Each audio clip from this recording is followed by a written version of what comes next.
Back for another episode. Peace. Let me see what's going on with YouTube, and then I'll be right back.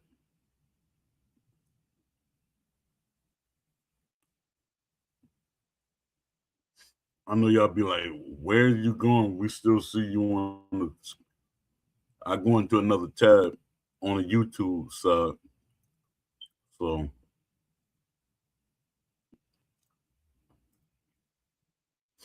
let me see. All right.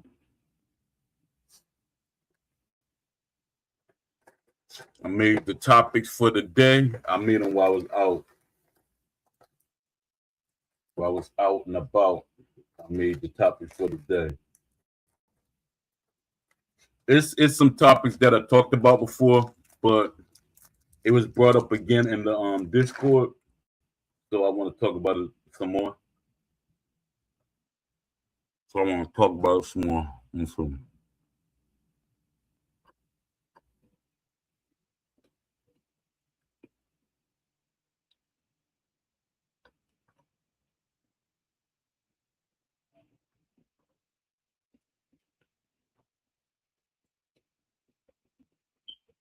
Because this is a discussion that we have a lot, and my thing is, if we had a survey, it'll shut down everything. It'll be make me be quiet, and it'll make everybody else be quiet. If we had a survey, people are scared of a survey. They said that the hardcore fans are the loudest minority. They said the hardcore fans are the loudest minority. Hardcore fans are silent. You don't hear that many. You hear more of the casual fans. When it comes to sports games, you hear the casual fans saying things more. Well, let me correct that.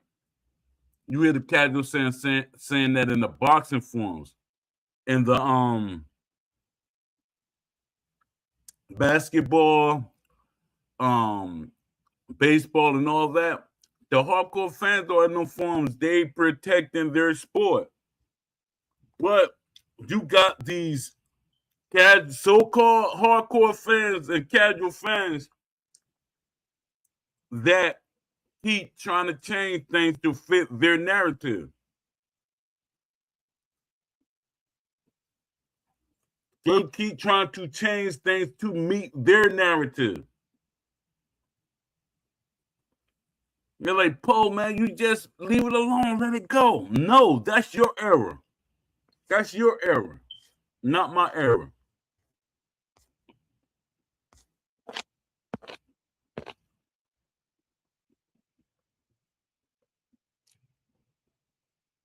All right. Mm-hmm.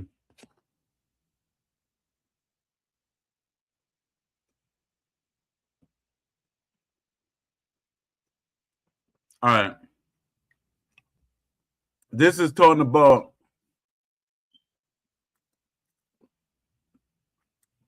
Steel City when they sold over 1 million copies. What made them sell over 1 million copies? You have fans, and this the funniest part though. You have fans that say the reason why they sold 1 million copies is because there was a drought. There was no boxing game. There was people wanted a boxing game. So they bought the game. And many bought it out of curiosity. No, that's not how a lot of people work nowadays. Because what they do, they always go by what another company did or their last experience. Many people experience that Fight Night Champion was not what they wanted. That's what a lot of people, it wasn't what they wanted. Some people know how to critique it to be what they want. But it wasn't what a lot of people wanted. So people keep saying that's what made Steel City sell over 1 million copies. That what made Steel City, and I beg to differ. See, a lot of these people, they're not like me. I'm like literally, I'm super passionate about this. I'm super passionate about them. Their thing is, a lot of these people that saying stuff, they pop up when they a game pop up. When I've been doing this before the game popped up. I'm in every forum. I'm in literally every forum. Boxing scene. Do y'all know what about boxing scene? It's a boxing site. But they have an area for arcade gaming. I'm in every site. Eastside Boxing. Talk about it there. So when y'all say that the hardcore fan is a minority in the gaming, the sports gaming systems, Yandra, you're wrong. You're 100% wrong. It's just that y'all hate to think. Y'all want a fighting game. Hey, boxing is a fighting game. Technically, it's a fighting game. Man, shut up. Shut up. It's not a fighting game. It's a sports game. That's what it is first and foremost. Then they could probably put it like that so they can help make the sales, but it's a sports game. All right. Steel City Interactive, ESBC. Undisputed reached over 1 million copies sold in its first week, was not caused by a single factor. But this is what people say. Oh, they sold like that because people didn't have a boxing game. There were boxing games, just it wasn't the kind of boxing games that people wanted.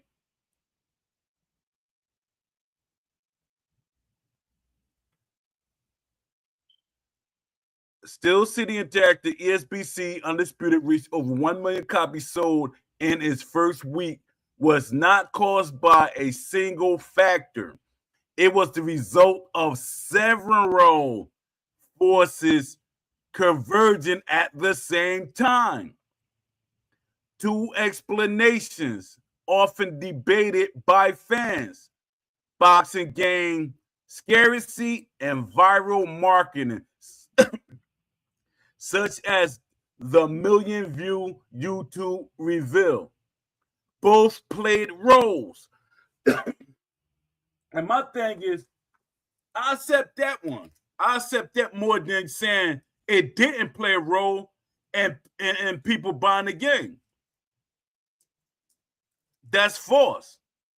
It 100% was why a lot of people wanted the game. 100% was the reason why. Because they thought we were getting the game that the ESBC trailer looked like, which we didn't.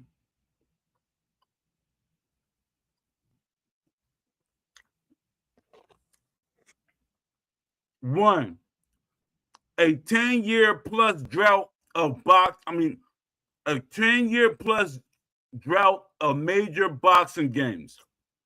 The biggest structural reason was the absence of a modern boxing title for more than a decade. The last major AAA boxing game before Undisputed was, the last major AAA boxing game before Undisputed, Fight Night Champion, which was in 2011. For over 10 years, fans of the sport had nothing comparable on modern hardware. During that period, MMA received regular release such as the EA Sports UFC 4. Fighting games continue evolving with titles like Street Fighter 6, Tekken 8. Boxing fans had no equivalent. Boxing fans had no equivalent.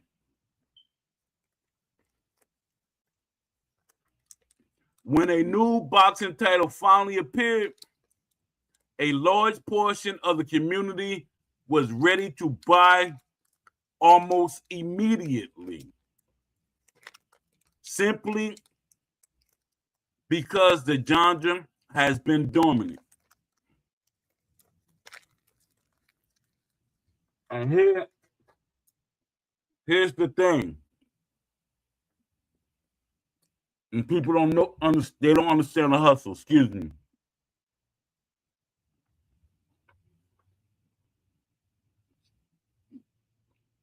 The game sold over 1 million copies. That's PC. That's consoles. PlayStation and Xbox. It didn't sell 1 million copies on PC. It didn't sell 1 million copies on PlayStation. It didn't sell 1 million copies on Xbox. So that's what people got to think about. Fight Night Champion wasn't on PC.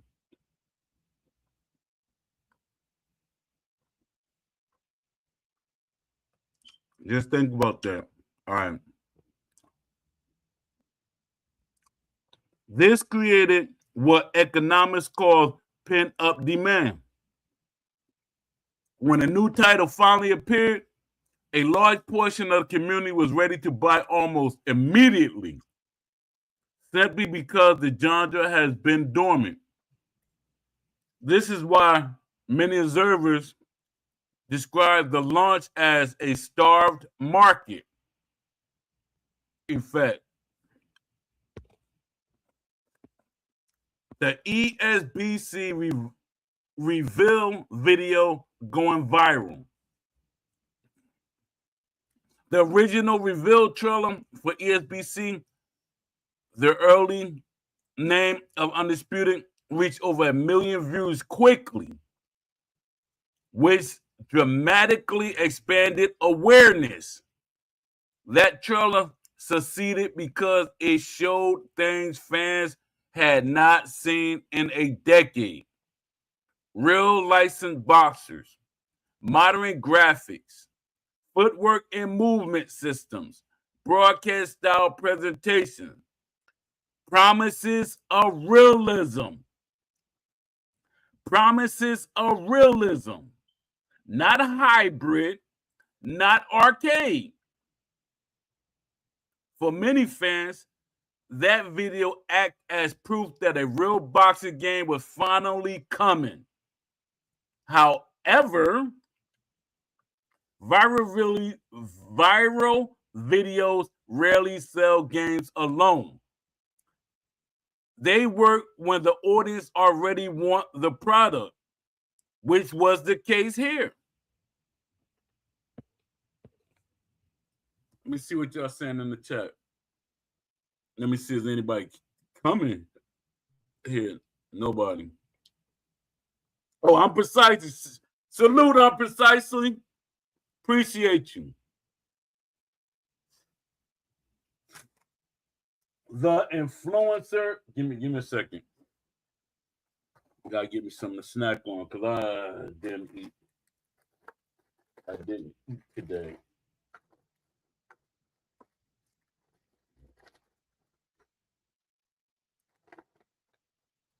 We tearing these protein bars up. Let me see. Influencer and boxing media amplification. Influencer and boxing media amplification. YouTube and the boxing media played a major role in turning interest into sales. YouTube and boxing media played a major role in turning interest into sales. Content creators produce early access gameplay, career mode previews, fighter reviews, online match videos. Channels that focus on boxing, sports gaming, and fighting games amplify the conversation. Once the algorithm started circulating gameplay clips, the game reached audience beyond hardcore boxing fans. In modern game marketing, streaming visibility can substitute for traditional advertising budgets, which help an indie studio like Steel City.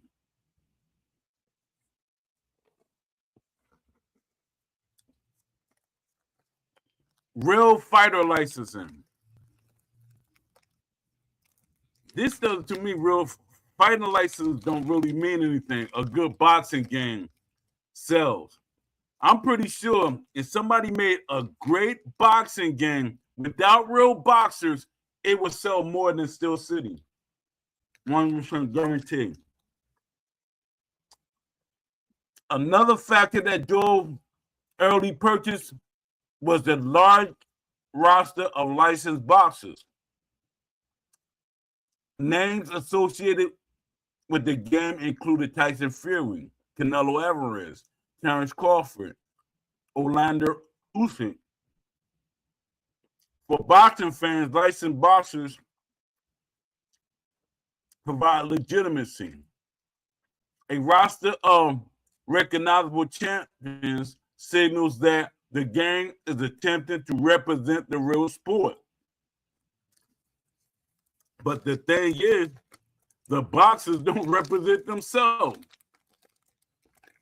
And I say 90% of the time, they don't represent themselves. I would even go as high to say 98% to 95%, the boxers don't represent themselves.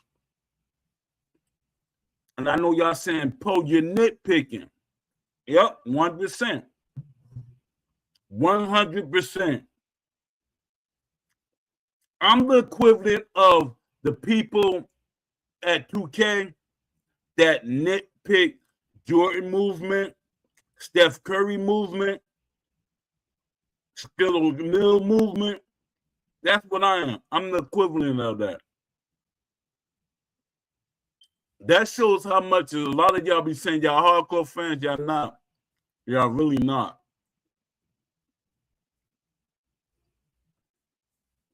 This also helped attract casual boxing fans, not just sports gamers.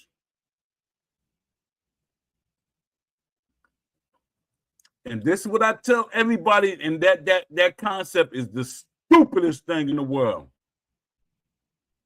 How is it going to attract casual fans when casual fans don't even know boxers? They only know the people that's being talked about in the news. If you got 300 real life boxers in the game, a casual fan is only going to know. I'll be surprised if it's 10 people they know out of 300. That's the problem.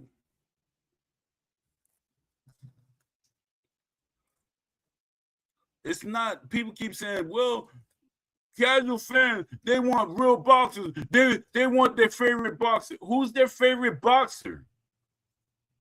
Who's their favorite boxer?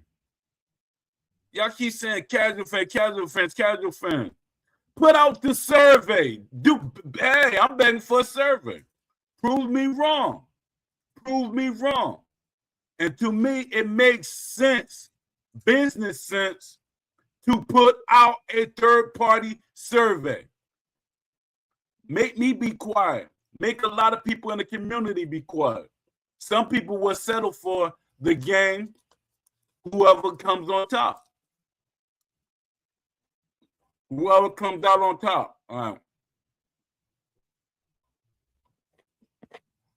Early access strategy. Undisputed's early access release model created urgency. Undisputed early access release model created urgency.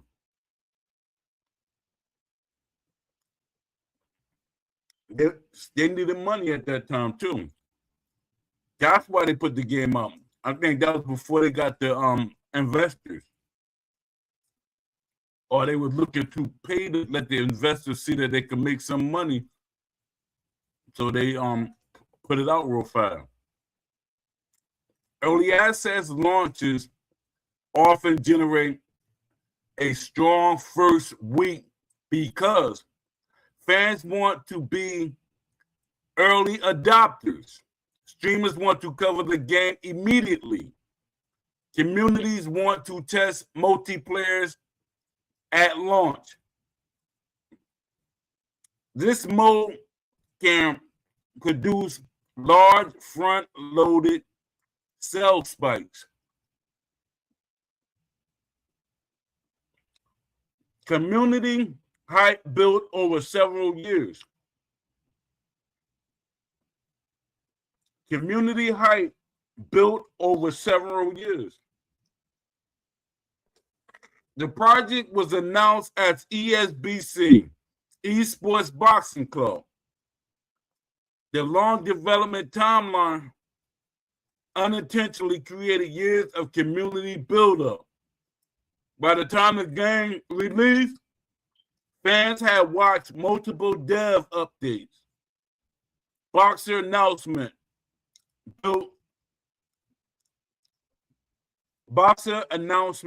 built anticipation. Gameplay clips circulated widely. So when it finally launched, there was already a large waiting audience.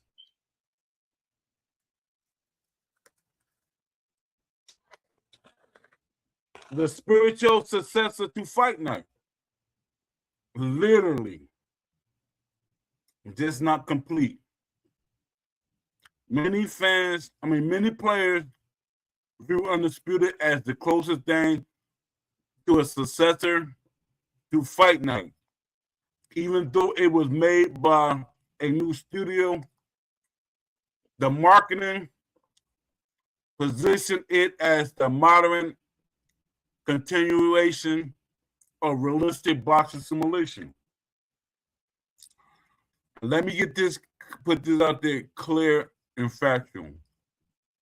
Fight Night Champion was not a boxing simulation at all. At all. That perception alone drove many first week purchases. The reality, it was all of these factors combined. Let me see what y'all saying in the chat. Shout out to Leafy, pound for pound boxing game. When are you going to change that name, Leafy?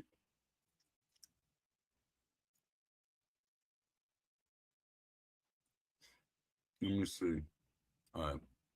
The reality, it was all of these factors combined.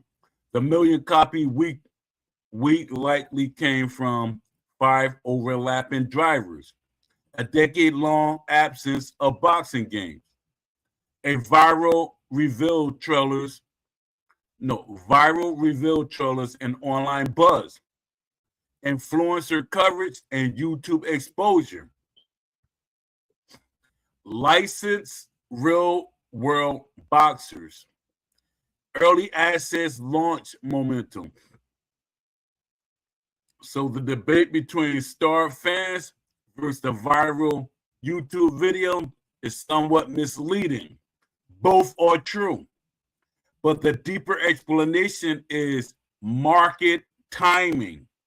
Undisputed arrived at a moment when the boxing game audience had been waiting for over 10 years.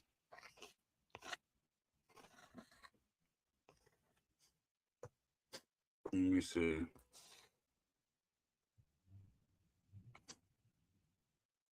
Fight Night was held to a much higher standard.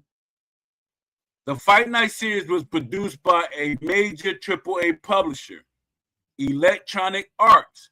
Because of that, fans expected cutting-edge animations, polished physics, deep career modes, accurate boxing mechanics.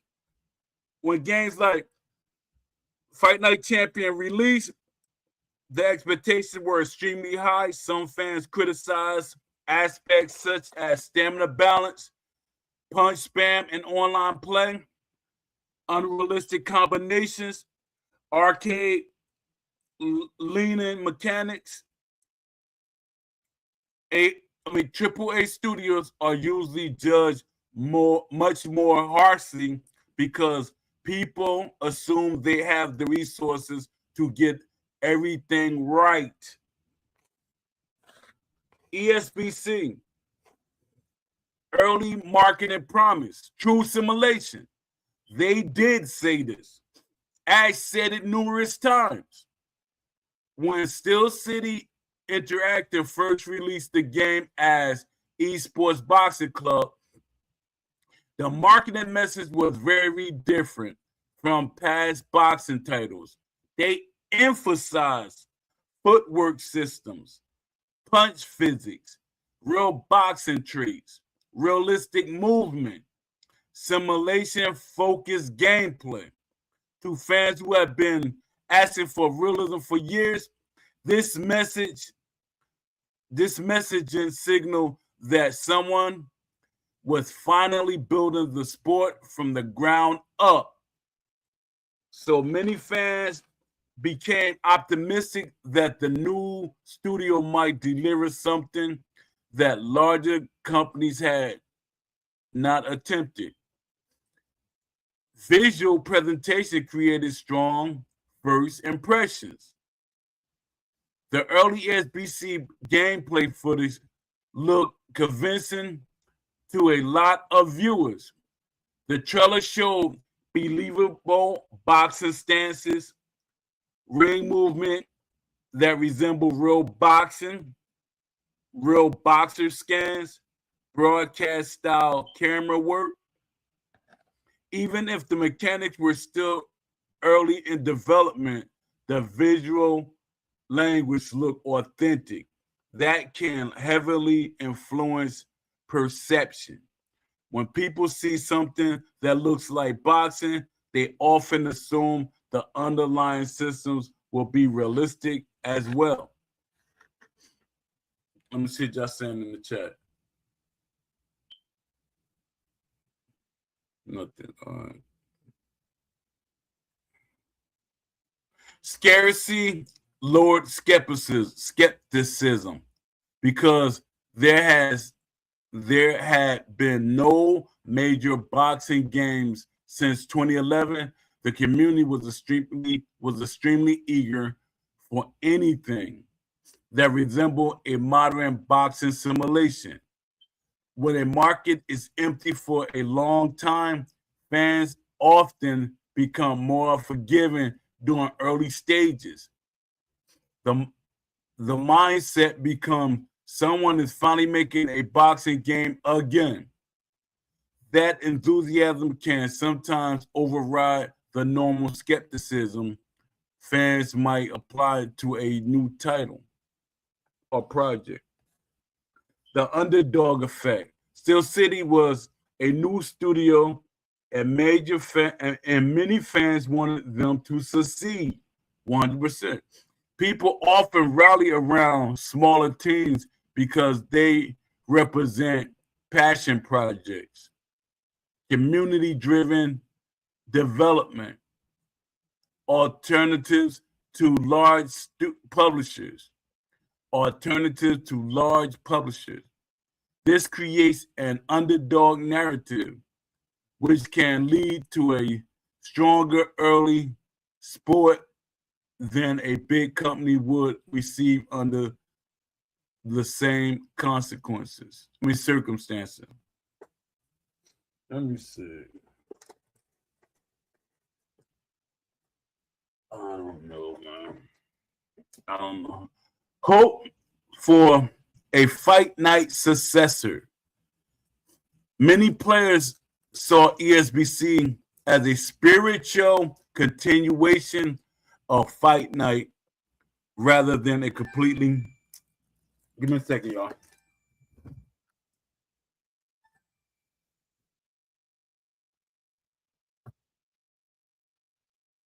Yes. Yes. Okay. All right, I'm doing my show. Okay. All right.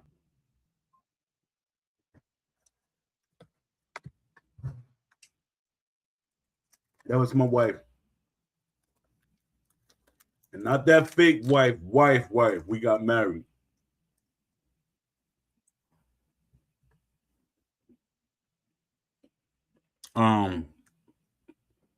The underdog effect. Steel City Interactive was a new studio, and many fans wanted them to succeed. People often rally around smaller teams because they represent passion projects, community-driven development, alternative to large publishers. This creates an underdog narrative, which can lead to stronger early support than a big company would receive under the same circumstances. I read that. I apologize. Hope for a Fight Night successor. Many players saw ESBC as the spiritual continuation of Fight Night rather than completely separate. Many players saw ESBC as the spiritual continuation of Fight Night rather than a completely separate project. Fans thought they were getting Fight Night style realism. Fight Night didn't have no realism.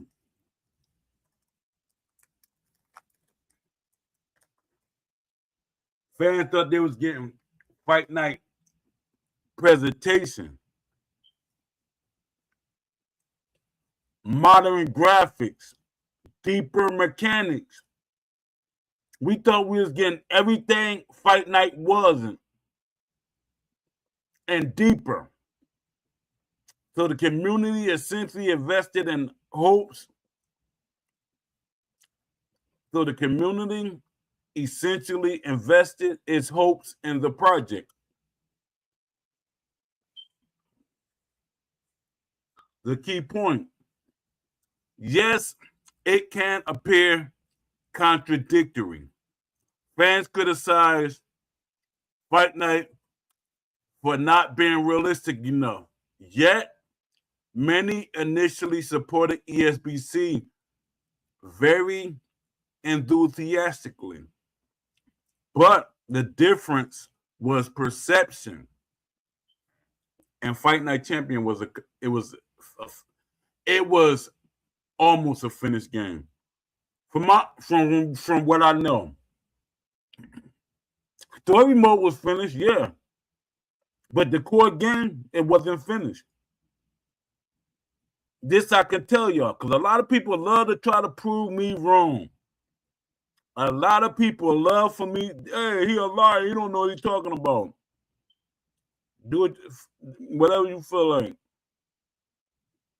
Well, however you feel. I already know what I know. I'm not a little child trying to prove something to some kids.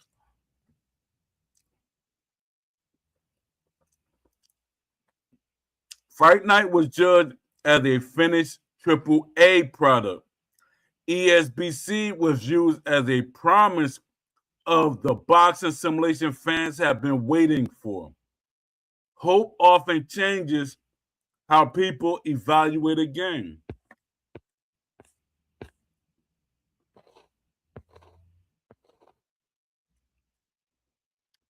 The AAA versus AA versus indie argument often becomes a rhetorical tool in fans' debates rather than a meaningful explanation for sales. Many fans invoke the AAA label to strengthen their position, but the label itself does not determine whether a game will succeed or fail. What actually matters are factors like quality, marketing reach, expectations, and market timing. Here is how the debate usually unfolds. AAA is often used as a shield in arguments. AAA is always used as a shield in arguments. It's not a AAA game, so you can't expect AAA quality.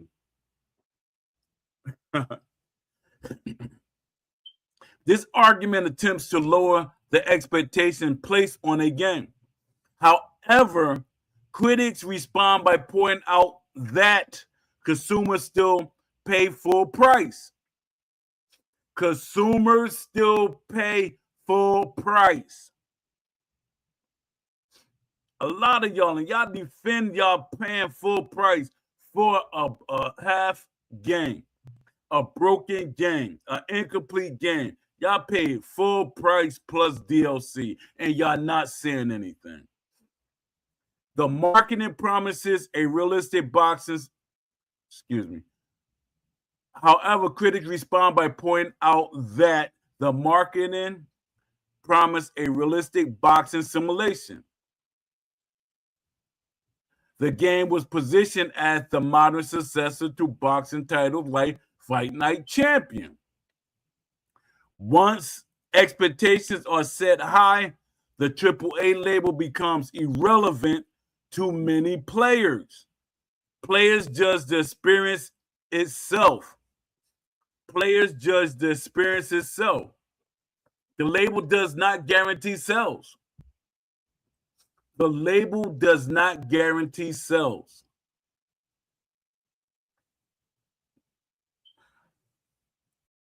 There are many examples showing the budget classification does not dictate commercial performance. Some AAA games fail despite enormous budgets. Some AAA games fail despite enormous budgets. Meanwhile, smaller titles succeed because they deliver strong gameplay and word of mouth. Example includes Haze, widely successful despite being developed by a smaller studio. Valheim sold millions with a tiny team. These games demonstrate that quality and player trust matter more than the production tier. Marketing can blur the line between AA and AAA. When a game receives large influencer coverage, licensed athletes, console releases, heavy marketing visibility, many players naturally assume it is closer to AAA. For example, Undisputed Roster and presentation created the perception of a larger production. Even though the studio behind it, Steel City Interactive, operates closer to a AAA scale. That perception raises expectations. Sales are driven by marketing conditions. Sales are driven by market conditions. Undisputed early success was more related to market demand for boxing games than its production tier.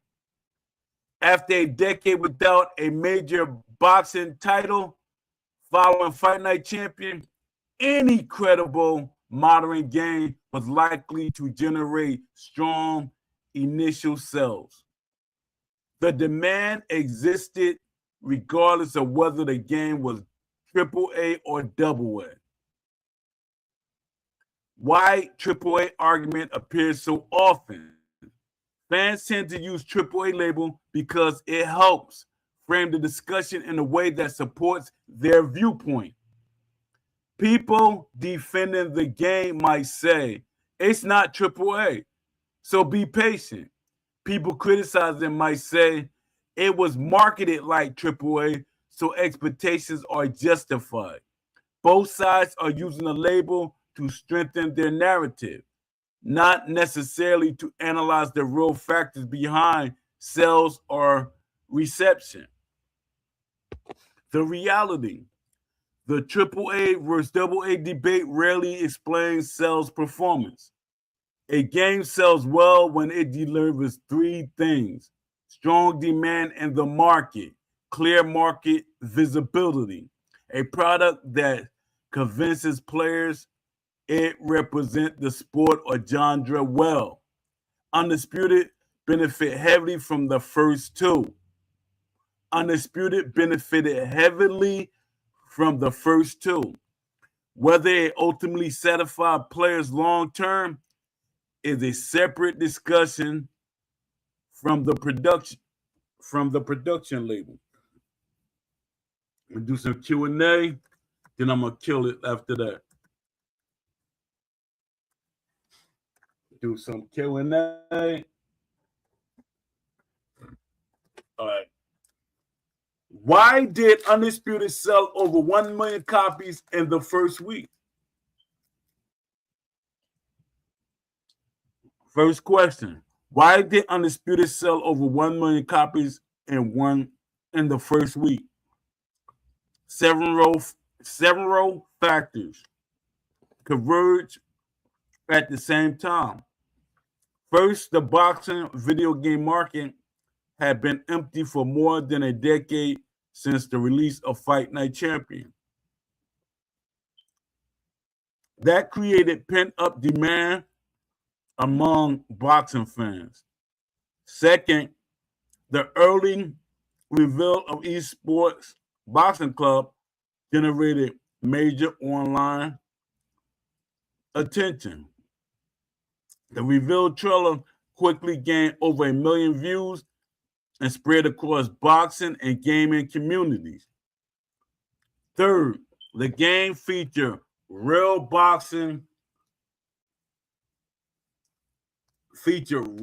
licensed boxers like Tyson Fury, Canelo Alvarez, which gave the project credibility.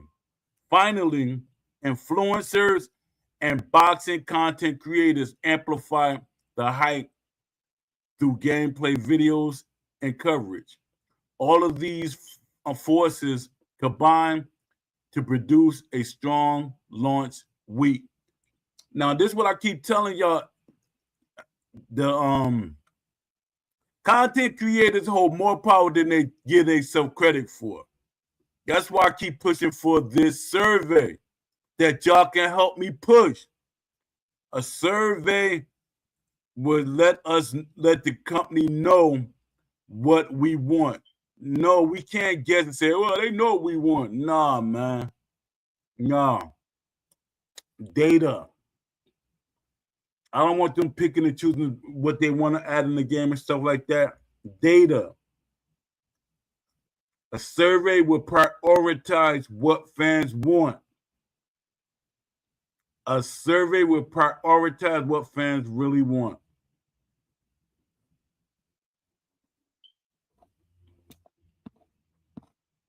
Question 2. Was the success mainly because fans were starved for a boxing game? Yes, that was a major factor. When the genre disappeared for over 10 years, the first credible title to appear will naturally attract a large audience. Many fans were simply excited to have a modern boxing game again. That excitement translated into immediate purchases.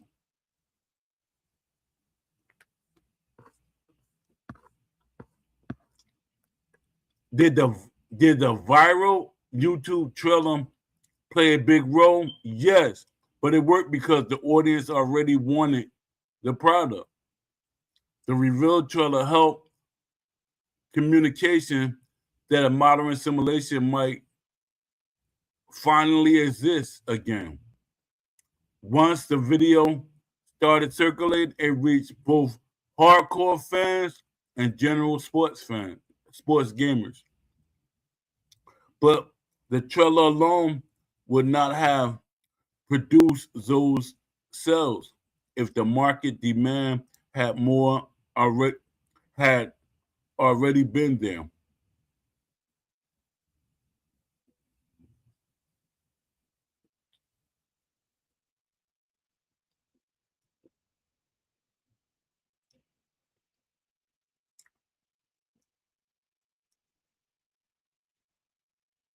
Why did fans criticize Fight Night for realism but support a new studio like Steel City Interactive?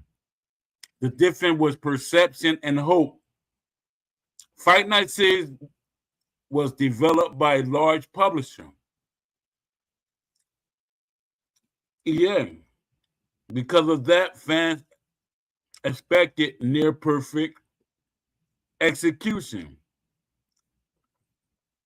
When certain mechanics like unrealistic criticism followed, Steel City Interactive, on the other hand, appeared as a smaller studio trying to revive the genre.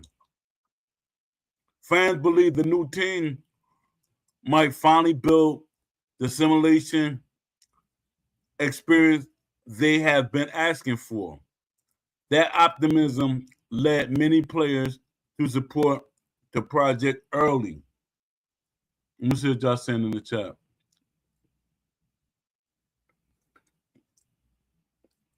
Shout out to Blaze. Shout out to Intaco. Shout out. Appreciate you coming through.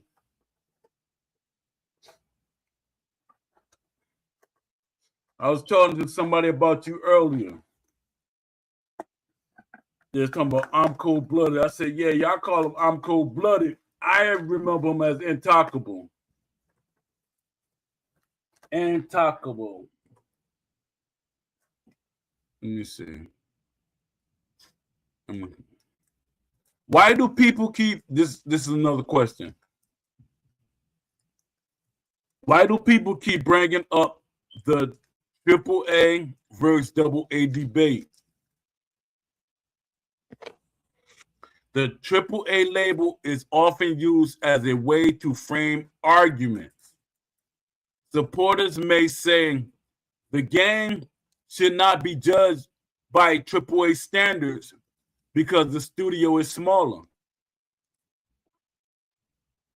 The critics may respond that the market, licensing, and presentation created AAA level expectations. Critics may respond that the marketing, licensing, and presentation created AAA level expectations. In reality, the production label rarely determines whether players enjoy a game.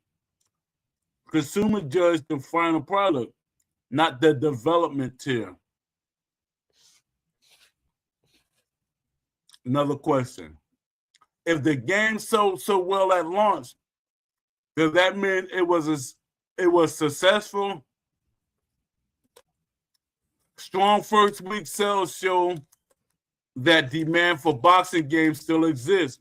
However,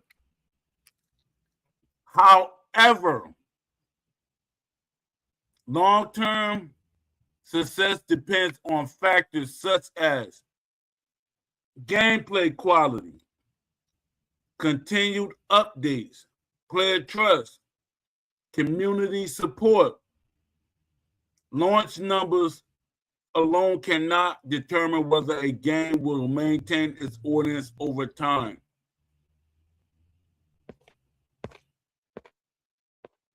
Another question. What does the success of Undisputed prove about the boxing game genre? It proves that the boxing game market is far from dead. Even after more than a decade without a major title, a modern boxing game was able to generate significant sales immediately. For developers and publishers, that signals a clear opportunity. The genre still has a passionate audience waiting for a truly authentic boxing simulation. And this is something I'm going to leave y'all with. Let me see. Something I'm going to leave y'all with. I've been on LinkedIn talking to like developers, making posts and stuff like that. I got 1,000 or close to 1,000 people that looked at it that's going to the GDC event. I even got people that liked it that's going to be at the GDC event, Game Developer Conference.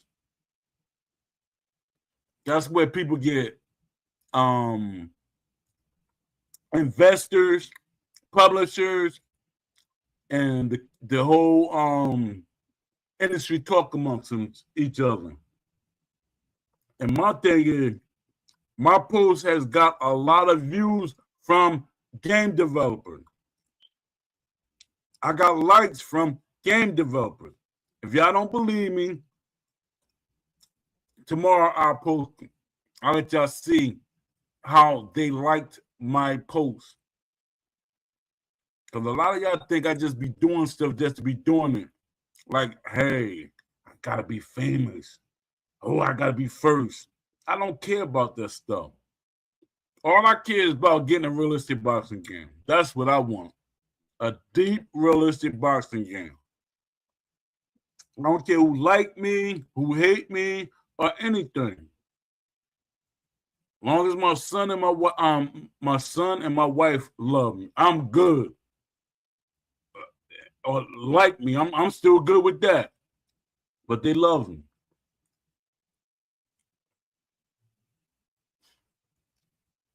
Yeah. I'm gonna read a couple of more questions and then I'm gonna end the show. I'm gonna try to get an hour in. Shout out to Blaze Pound for Pound. Let me get a shout out to Don D. Don D 205. Shout out to Don D on Instagram, Don D TV. Don D 205 TV. And you can find him on Twitter, Don D 205. Find him on Twitch, Don D 205. Support him. His show on Twitch, it comes on at about 2:20, 2:22 every day except for Sunday. And at 2:22 a.m. Eastern Standard Time. 2:22 a.m. Eastern Standard Time. Give or take a couple of minutes. But shout out to Don D. Shout out to Mike. Shout out to the whole chat over there in Don D spot. I'm gonna give a shout out to the Dragon Lady too. Shout out to the Dragon Lady. I know we don't talk at all, but I'm gonna just give a shout out just for the shout out. Shout out to the Gaming Granny. Appreciate you popping in yesterday.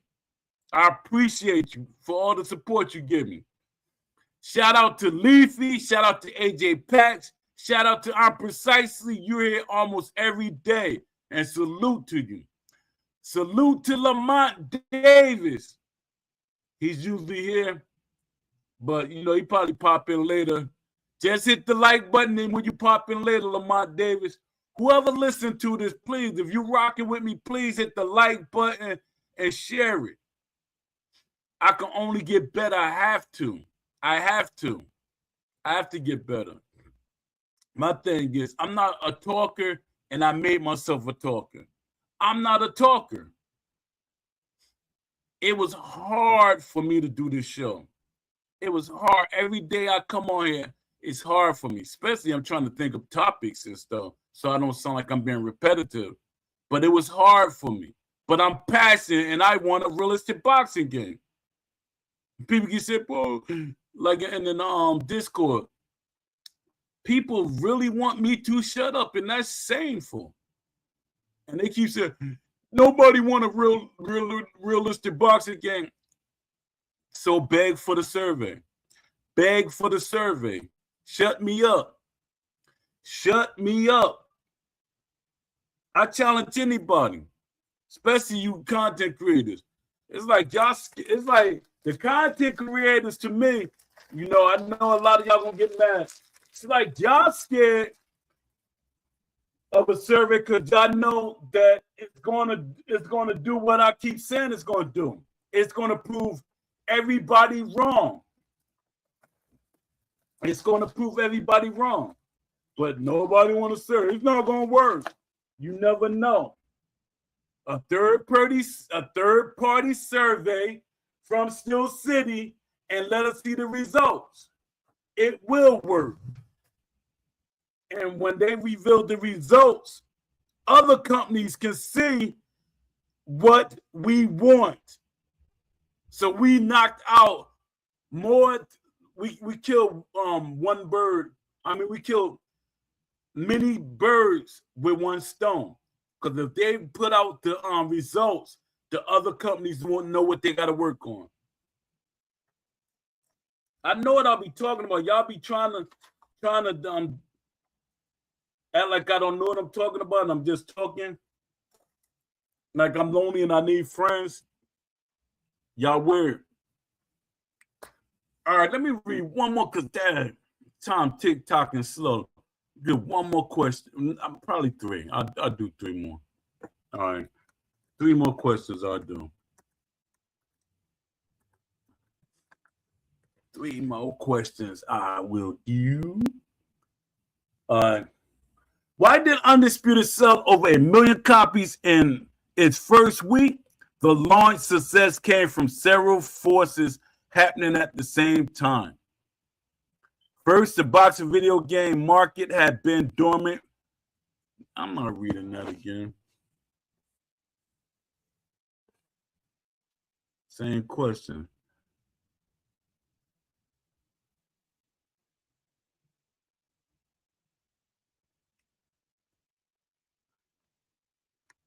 Let me see.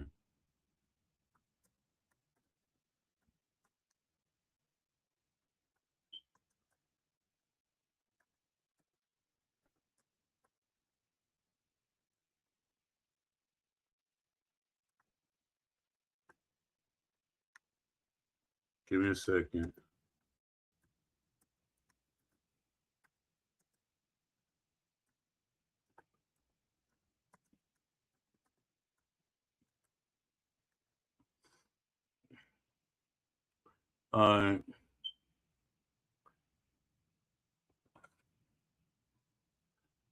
Paul, why do you think Undisputed sold over 1 million copies in 1 week?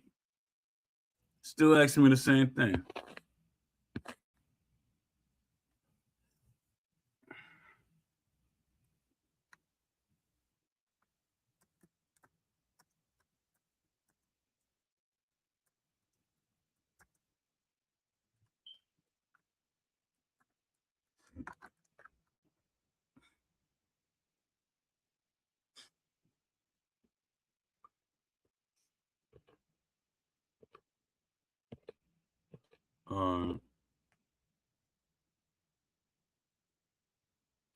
Yeah, people.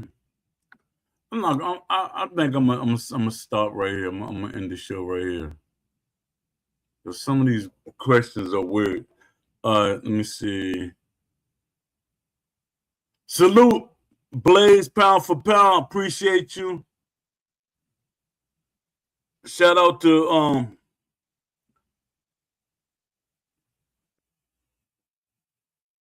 oh, what you mean? What you mean? I'm precise. You said Jay, MMA, and Crook snap. What you mean they snap? What they were saying earlier, like we never heard Jay criticize Steel City the way they did, but Crooks, I can't see Crooks criticizing. The only way I can see Crooks criticizing Steel City if they don't put no DLC, because he don't care what the game look like, you know. And I'm not trying to go at him, but I gotta be honest with myself. Crooks like the DLC. He like the game the way it is. I don't, and it's no hate on him. I don't like the game the way it is. No, to each his own, and I'm not. I can't hate him for that.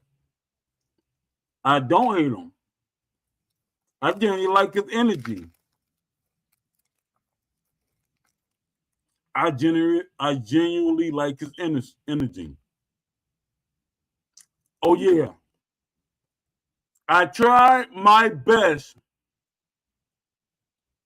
to and he always did it. This was what's his name? Our Game You Watch. I tried to put an olive leaf out there. I tried to be a friend. I tried to patch up what was going on with us, which to me, it wasn't nothing that was going on with my thing is he just every time I try to talk to him, the Joker ignore me like I'm insignificant, like, hey, you're not on my level. Why are you talking to me? Nigga, please. And I hate to talk like that. Please. I reach out to you as try to be a friend. I reach out to you with respect. And you ignored me intentionally.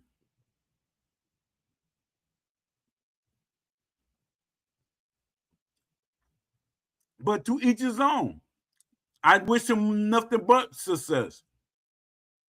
I wish him nothing but success. All right, I'm in the show. I appreciate everybody that listens to this show. Please hit the like button on your way out. Until the next show. Today I had a lot of things doing. I started the show late. I apologize. But family is first. And this is secondary. Peace.